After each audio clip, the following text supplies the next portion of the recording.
Lundi, les parlementaires, députés et sénateurs vont se réunir à Versailles pour décider d'inscrire dans la Constitution la liberté garantie de la femme d'avoir recours à l'interruption volontaire de grossesse. Le droit à l'avortement va être coulé dans le marbre, va devenir un principe de droit et d'interprétation du droit.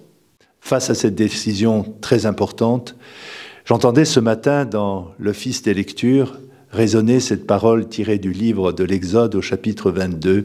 « Tu ne suivras pas une majorité qui veut le mal. Ne tue pas la vie de l'innocent. » Cette inscription met en cause la liberté de conscience du personnel soignant qui doit être fidèle au serment d'Hippocrate « Tu ne tueras pas ». Cette inscription aussi met en cause la liberté d'expression. Il y aura un risque de pénalisation lorsqu'on parlera de défense de la vie, du respect de la vie humaine. Mais aussi, fondamentalement, cette disposition nouvelle constitue une dérive éthique, une déshumanisation. La qualité morale d'une société est jugée à partir de sa capacité de défendre les plus fragiles, de ceux qui sont sans défense.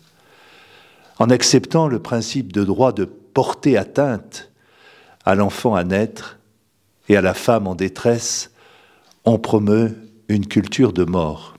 Pour reprendre l'expression du pape François, une culture de déchets. C'est une dérive eugéniste, une déshumanisation qui met en cause les bases même de notre société, son humanité. J'invite donc tous les parlementaires, dans un surcroît de conscience, face à une disposition qui touche et remet en cause le principe de l'interdiction de tuer. Je les invite à une prise de responsabilité morale, éthique, anthropologique.